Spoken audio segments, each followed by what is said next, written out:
Nah dokter, kalau kita bilang nih ISPA, ada nggak skalanya dok? Kayak misalnya ringan, sedang, dan parah gitu kan. Nah, kalau misalnya kita ngeliat orang dewasa nih, pada umumnya orang dewasa yang batuk biasa aja lah ya, yang nggak yang sampai gitu, tapi yang cuma gitu kan. Apakah itu bisa kita lihat anak itu dengan cepatnya tertular, tapi katanya lebih parah. Jadi ini anak sakit dari mana sih? Padahal kita nggak nyadar kalau kita yang menularkan gitu. Tuh bisa nggak dok? Bisa. Nah jadi kalau ISPA itu sendiri ada yang ringan sampai berat sih, tapi kebanyakan itu ringan. Kalau ringan itu biasanya masih 1-2 hari, gejalanya itu masih batuk, pilek, tapi tidak yang sampai mengganggu, tidak sampai demam gitu loh. Nah biasanya yang lebih berat itu cenderung dia akan demam tinggi, kemudian biasanya nafasnya jadi lebih cepat, sesak. Kalau berat bisa sampai sesak gitu loh. Kadang saturasinya itu bisa sampai turun gitu loh. Kalau ada lagi yang ISPA tadi, kalau misalnya tidak diobati bisa sampai ke telinganya sampai sakit, bindeng gitu kan, kayak rasanya berdengung. Nah itu bisa jadi ISPA-nya tidak teratasi dengan baik, kemudian infeksinya nyampe ke atas ke telinga bisa. Nah kebanyakan itu anak-anak karena saluran yang menghubungkan antara telinga sama hidung itu dia agak lurus, jadinya lebih gampang masuk gitu loh, gampang terinfeksi. Jadi anak-anak tuh kadang udah telinganya udah datang dengan cairan gitu. Ternyata setelah ditanya ini batuk pilek lama yang nggak disembuhin. Nah suka kayak gitu. Oh jadi sebenarnya kalau kita bilang saluran yang tadi itu THT ya bilangnya. Nah itu tuh anak-anak tuh lebih dia tuh lebih nggak curam sih, lebih datar gitu, jadi lebih gampang gitu. Oh jadi ada ya dok sampai berair ke telinganya? Ada, kalau yang parah tuh ada. Terus gimana tuh dok penyembuhannya dok? Ya biasanya kita obati sih dengan obat tetes gitu. Ada dengan obat. Ya ampun, nggak, karena jarang, mungkin belum punya anak ya dok, jadi nggak tahu.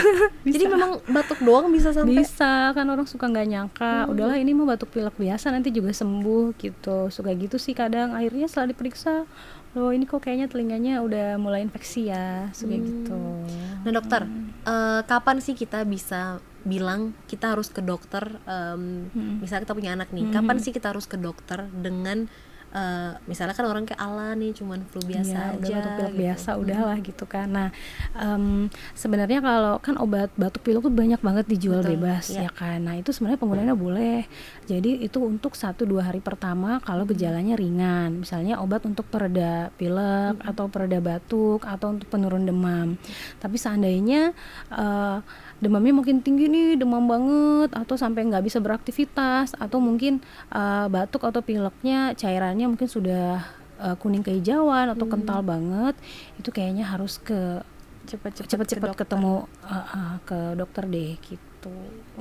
Karena kan maksudnya terkadang ISPA ini bisa jadi penyakit atau ya penyakit lah ya yang disepelekan gitu loh dok. Padahal kan itu sebenarnya lumayan mengganggu ya. Mengganggu sih kayaknya ya. Jadi nggak produktif lah yang tadinya harus kerja bersin mulu, batuk mulu gitu. Terus akhirnya nularin ke yang lain. Nah gitu sih. Pernah sih dokter kejadian ya, di satu ruangan tuh satu sakit, besoknya ada yang sakit, besoknya sakit. Biasanya kayak gitu, makanya angkanya jadi tinggi tuh. Betul sih, gitu. 1.600 ya dokter 16.000 ya satu Batam ya. 16.000, 1.600 lagi. Banyak lumayan ya. Bukan cuma 1.000 lagi nih. Nah dokter, khususnya nih kalau kemarin dibilang nih ISPA 16.000 lebih warga Batam mengidap ISPA.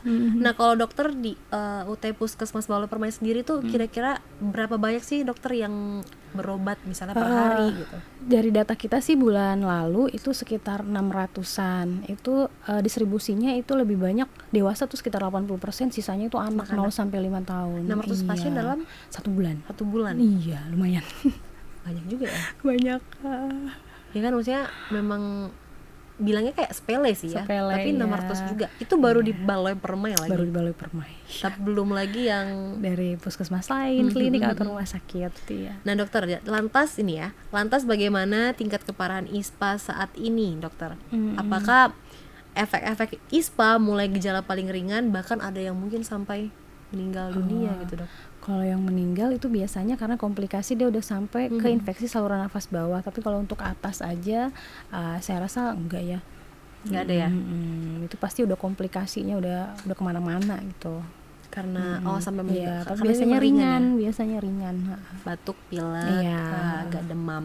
Kalau penanganannya sendiri dokter di UT Puskesmas Baloi Permai? Nah, kalau kita biasanya kalau ada yang ISPA ini, dokternya akan menganamnesis dulu, artinya akan wawancara dulu, udah sejauh mana gejala yang ada. Kemudian akan dilakukan pemeriksaan telinga, hidung, tenggorokan, sampai mana radangnya. Kemudian diperiksa juga parunya, apa ada infeksi di parunya, atau sampai ada bahkan penumpukan cairan. Nanti kita cek. Kalau misalnya batuknya tidak sembuh lebih dari 2 minggu, biasanya kita akan menganjurkan cek dahak, namanya cek TCM. Nah, itu dahaknya akan dicek apa ini kasus biasa atau ini kasus TB gitu. Bisa jadi kan batuknya batuk mulu nih, wah ini mah ISPA doang, ternyata dicek bisa kan. Nah, kita biasanya akan plan ini cek TCM aja deh, dicek dahaknya, bisa di puskesmas bisa. Dokter, seru banget percakapan kita, dan ini aku baru tahu juga, maksudnya ya bisa jadi ada tadi TB dicek melalui dahak ya dokter ya. Nah, Tribuners, sebentar lagi ada yang mau lewat, kita pastinya mau ngobrol-ngobrol lagi sama dokter tentang ISPA ini dan juga penjelasan lainnya yang pastinya kalian butuhin ya pokoknya.